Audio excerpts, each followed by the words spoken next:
Eto puntahan pa natin 'tong mga katarantaduhan ni Kulaong. Eto para same lang din 'to na Ako.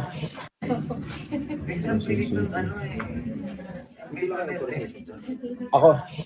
Nandito. Meron. Si Junjun, nandito kami sa MAPC, Metropolitan Trial Court, Branch 137. Tama ba yung narinig ko? Tignan, pakinggan nga natin.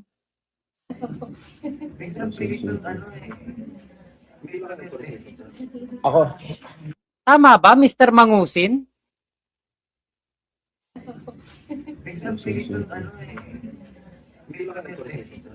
Ako. Parang Mr. Mangusin, ano? Yung sinabi.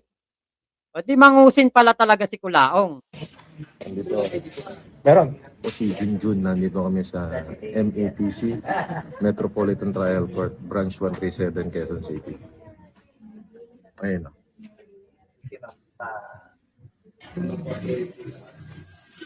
Dito kami sa RTC, Caloocan RTC. Oh, kukunin ko na yung bail ko, di ba? Kinasuhan mo ako. So, kukunin ko na yung bail ko. Thank you. At nakuha ko na nga po ang cheque ng RTC branch ng Regional Trial Court ng Caloocan. Ayan, makikita niyo po. Ito yung bail ko. Oh, ito na yung bail ko. Nakuha ko na. Oh, ayan oh. Sa Caloocan. Parang nakagrab lang si Kulaong ah.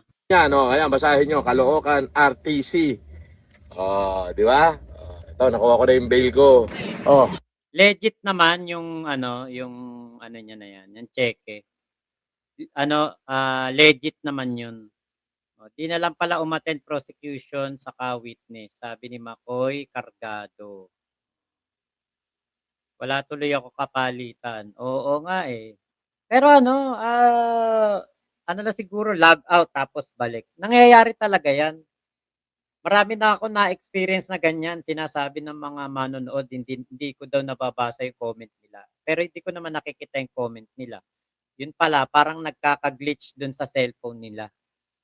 Okay, pagtanggal niya ng face mask niya, medyo napatigil siya onte kasi may naamoy. Naamoy niya yung tinatago niya, no? Oh, nakakuha na namin yung mga bail sa Pasay. Yan yung istapa daw. O tapos, yun acquitted. Tapos sa Caloocan, alam mo nyo na kung sino nagkaso sa Caloocan.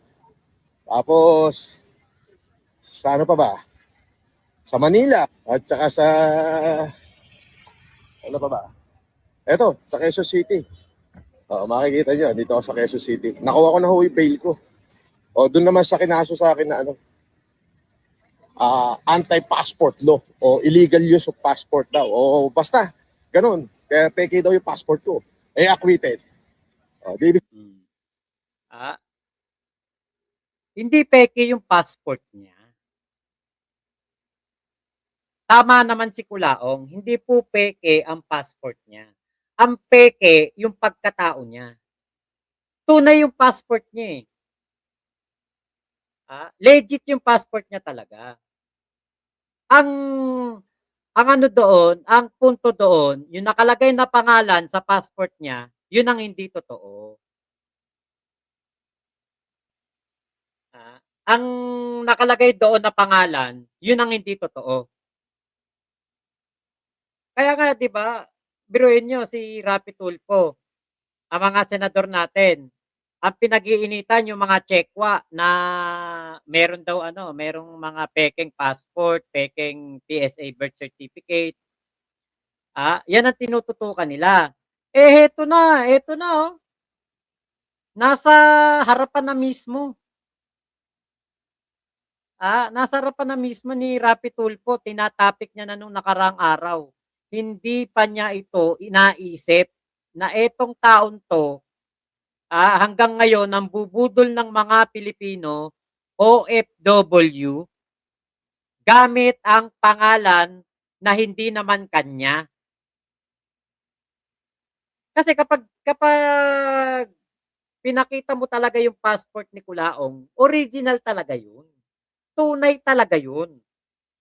Pero kung paano niya na-acquire yung passport na yun yung questionable. Ah, yun ang questionable, eh. Paano ka nakakuha ng passport? Eh, ang pangalan mo Norman Mangusin tapos nakalagay sa passport mo, Francis Leo Marcos. Yun ang questionable. Kaya dito sa anti-passport law, maaaring talagang na-acquit nga kasi tunay yung passport niya. Pero paano siya nakakuha niyan, yun ang dapat talagang laliman ang investigasyon. Yun ang dapat na anuhin, na pag-aralan talaga. So nga, minamalaki mo, bail refund mo na 25K, di mo ikwento, inareglo mo. O yun nga, may inareglo siya.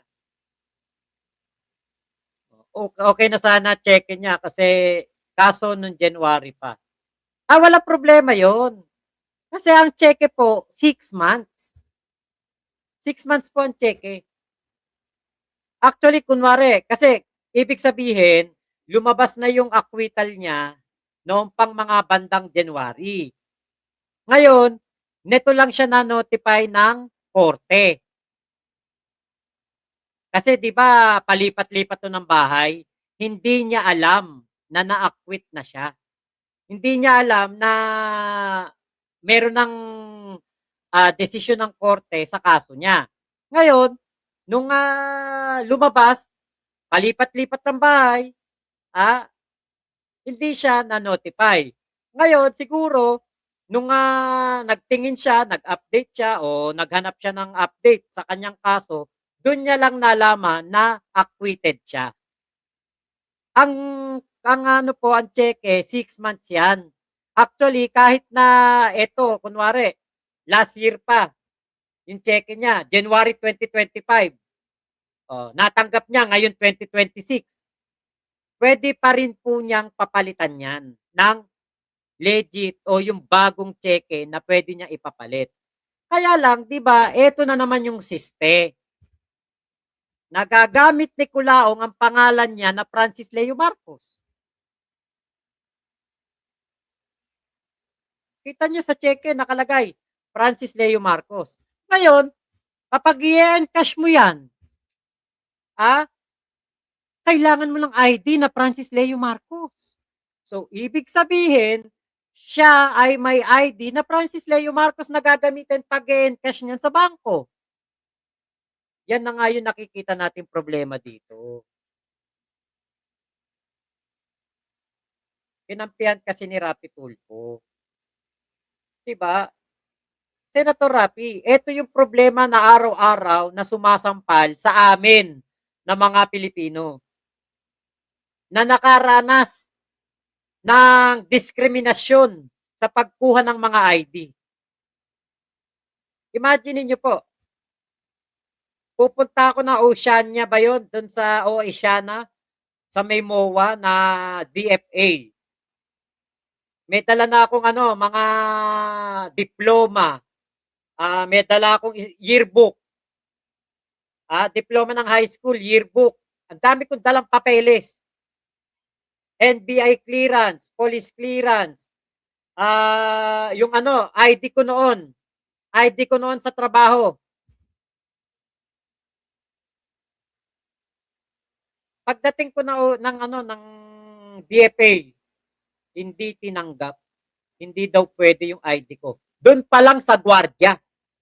Imagine niyo 5:30 yata nandun na ako. Magbubukas yung DFA alas 8. Nakapasok ako doon sa may ano, sa may gwardiya magtatanghalian. Pagdating mo doon, ay sir, hindi po 'to tatanggapin, kasi ano, hindi po 'to valid ID. Ay, 'di ba ano 'yan, company ID namin 'yan, bakit hindi valid ID?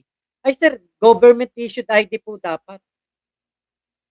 Sabi ko, wala naman akong nakalagay na gano'n, basta valid ID lang. Company ID namin 'to, sa trabaho namin 'to, eto mga supporting documents. O eto ang aking ano, baptismal, birth certificate ng PSA. Ito ang aking ano, tawag doon, yung sedula, police clearance, barangay clearance, saka NBI clearance. Hindi pa rin po ba pwede yan? Yung NBI clearance ko for ano yun, for abroad. Kasi nga, magdudubay ako dapat noon eh. Hindi daw pwede. Uwi ako, uwi. Buti na lang, may nagsabi sa akin doon, isang nakapila doon, sabi, ay kuya, ano, pinakamadali niyan, UMID ID. Kuha ka UMID ID. Sabi ko, okay, sige, UMID ID pa lang pwede dyan. Oo, sabi yung ano, UMID ID. Di, uwi ako, apply ako UMID ID, putya, 3 months bago dumating.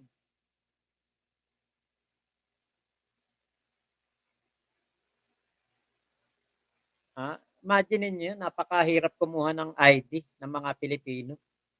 Tapos si Kulaong, pekeng Marcos, pekeng pangalan, nagagamit niya ID niya. It's unfair. Ha? It's unfair eh, no? Kaya lang, yung pagiging unfair, hindi mo masasabi na, ano eh, na porke mayaman, pwede niyang gamitin yung Francis Leo Marcos. Hindi ganun eh. Porke makapal ang mukha niya, nagagamit niya yung Francis Leo Marcos, kami hindi pwedeng gumamit ng mga ID namin. Diba? Kaya ano to eh, kay Kulaong, yung pagiging unfair lang is kahit gaano siya kapangit, nakakapagpanggap siyang Marcos. Yun lang yung ano. Kahit ano pa itsura niya, nakakapagpanggap siyang Marcos. Ah, tignan mo hilat siya ng mukha nito, nagpapanggap na Marcos. Nakakagamit ng ID na Marcos. Yun lang yung unfair. Pero sa ibang bagay, maswerte tayo dito mas maswerte talaga tayo dito kay Kulaong. Ibig sabihin, tunay yung passport ko. Di ba? Tunay talaga passport mo. It means hindi siya peke. Pero kung paano mo nga yun nakuha, na-acquire, at kung gaano nagdudungis yung sombrero mo, yun ang problema. Amoy pawis na yan. Ayun. Amoy pawis na ni Casper, nahaluan pa ng amoy bunbunan mong may dandruff. Ipopost ko lahat yan. Anyway, thank you. See you later, alligator. Kung makikita nyo po rito, pakita ko sa inyo. Eto, na ano na to. Okay. Na parang eto na yung kaninang na play natin. Pinaulit-ulit lang naman to yung mga papeles. Alam niyo si Kulaong yung mga ganitong small win sa buhay eh, no? Pinagmamalaki pa niya. Basic lang naman to eh. Andito. Meron. Si Junjun na. Hindi mo naman masasabing eto eh, napakalaking ano ng buhay mo. Napakalaking milestone sa buhay mo. Ganun pa rin naman. Kriminal ka pa rin. Di ba? Buti sana kung nawala yung pagka-kriminal mo dyan eh. Kriminal ka pa rin naman ah. Convicted ka sa anti-alias law. Napag-penalty ka ng Supreme Court dahil sa pagiging bastos mo sa Supreme Court. Oh. Ano pinagkaiba no? Ganun pa rin naman.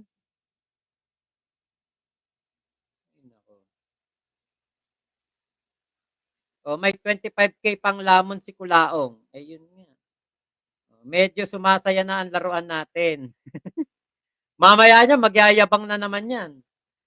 Jericho Jap, dapat soli niya na yung nakuha niyang bail sa mga hiniraman niya noong pang-bail niya raw. Oo nga, oo, pambayad utang. Kaya lang ngayon, baon na naman sa utang. Ipantataya muna yan, syempre. Diba? Ang happy naman ng kulatog natin, oo nga. Happy na naman si kulatog. Mamaya, iyak-iyak na naman to. Okay, may kwarta na naman si Kulaong. Okay. Sige.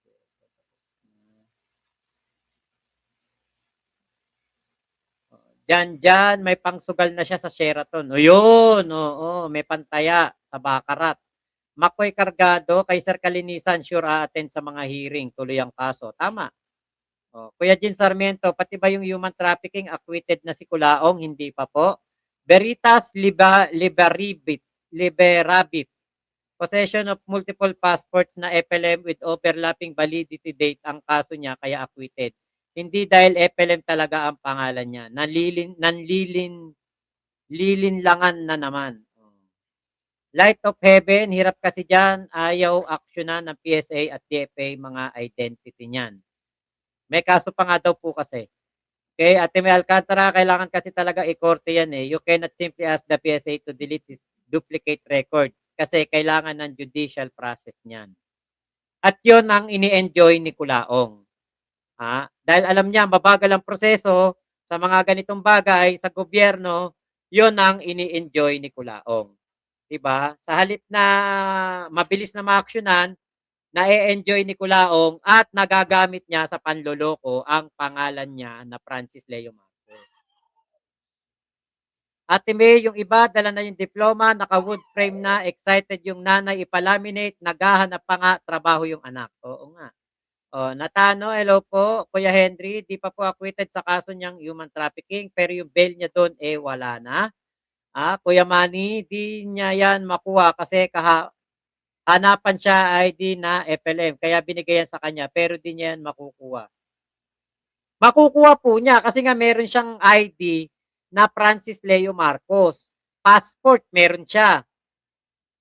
Ang alam ko, pati yung SSS ID, meron siya. Francis Leo Marcos din nakalagay doon. Joel Interino, dapat yan makulong ulit. Manloloko kasi yan. Yun nga. Okay, Kuya Sok, dual ID, White Ren, yang. Okay, yan. Sumobra spelling ng pangalan ko. Parang kakasuhan na ako dati eh. Ay. Okay, Just Walk, di bali nang walang passport, wag lang ganyan ang mukha. Oo nga. Di bali na di makapag-abroad, putya. O ganyan naman mukha ko, wag na. Okay, watch po natin na ginagamit dito sa Comsec. Salamat. Okay, hindi ko na nga lang binabasa eh. Iniiwasan kong basahin eh. Saang planeta kaya nang galing yan? Nakakasinok. Bernie. Ayun, sabi ni Bernie. Sara Margalio. Kahit anong tingin ko, pangit talaga si Culaong. Ay, nako. Okay. Ay, dito. Dito ka. Ay, makuryente ka dyan. Makuryente ka dyan. Dali, doon. Dito. Say hi ka sa kanila. Dali. Hi ka sa kanila. Gusto mo mag-hi? Hi ka. Hi. Hi. Hello. Hello ka sa kanila. Ba't parang galit ka? Sabihin mo, hello. Hello. Hi. Sino to? Sino yung nasa harapan mo? Eto. Yan. Sino yan? Sino yan?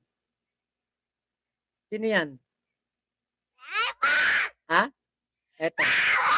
Sino yan? Ano yan? Sino yan? Ay, wag ka puminto. Sige. Kaman na.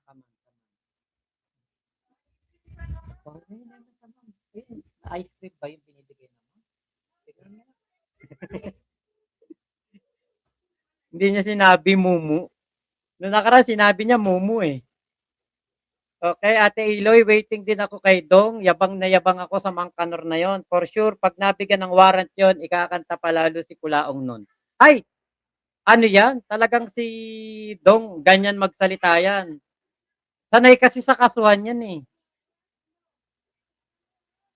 Ate Iloy, naka-duty pa ako pero tawa ako ng tawa.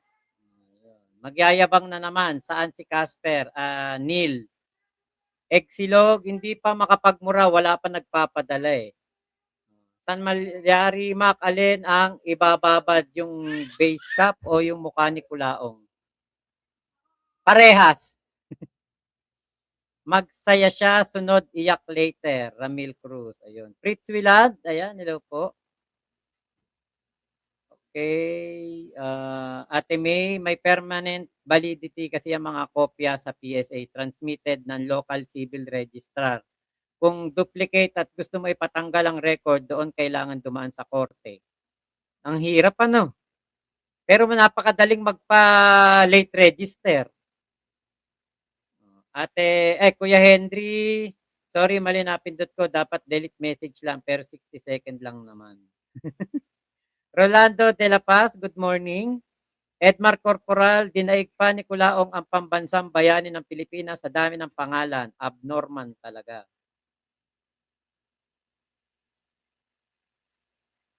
Okay. Oo, ayun, si Piola. Aso daw, sabi Kulaong Francis. Ayun, nagbigay ng pang-candy si ate, ay si ano pala 'to, si anak ng puto. Mumu yan, Piola, ayun. Sino yan? Sabi ni Piola, Ebak. Degia RB, nakaidlip na ako, nagulat ako kay Piola. Kay RM Jabil, like na sa video agad-agad, guys, sa lahat ng na-miss yung pagyayabang ni Kulaong. Rechi, Bamigos Vlog, wala. Di nyo ata kaya si Kulaong Lodse, nakalaya na ulit. Ano hindi kaya? Nakulong na nga. Ah? Hindi mo ba nakikita kung gaano nakabait si Kulaong? Nako. Ate Michelle, hello po. Wendell Laudato, kung naglilihi ako, hindi ako titingin sa pagmumukha niyan. Ganyan ako noon, nakatulog na ako 2 hours, nakakulaang time pa rin, tenga ako noon kahit tulog na. Bigla ako nagising nung nagmura pa sigaw sila kastama. Exilog, may sa lamangkero si FG sa mga screenshot at screen record eh. Oo, meron niya. Magaling ano, nakukuha pa rin. Oh, ayan na, naka-comment na si Kenkel ah.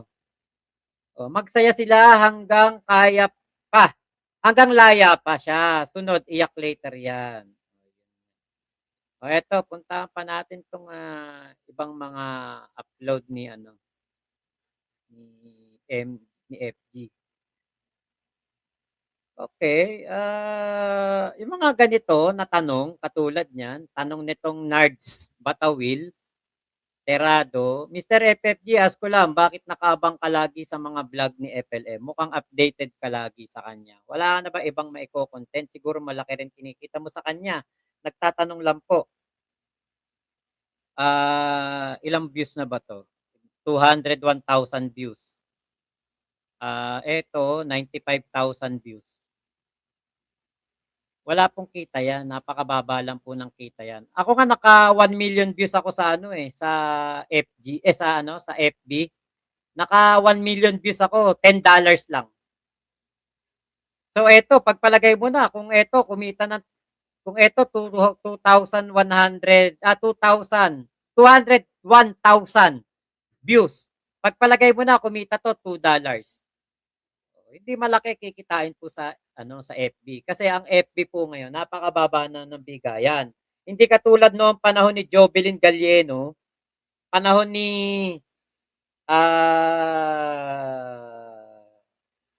Tebes, nung nagurgur si Gobroel de Gamo. Putya, laki ng kitaan noon. Maka 500,000 views ka, meron kang $500 na kita. Pag naka 1 million views ka, minsan 1,500 pa ang kinikita. Kaya ako nakabili ng sasakyan noon Vios nung na yon. Sa kay Jovelyn Galieno kasi malaki po talaga kumita sa sa FB. Pero ngayon, wala na, napakahina po kumita sa FB. Napakahina. Tapos isa pa, napakaraming trolls diyan. Napakaraming napakaraming So maraming salamat po ha. Ingat po kayo. Nasan mang panig kayo ng mundo. Momo chup chup. Love you, love you. God bless us all. Pilipinas. God first.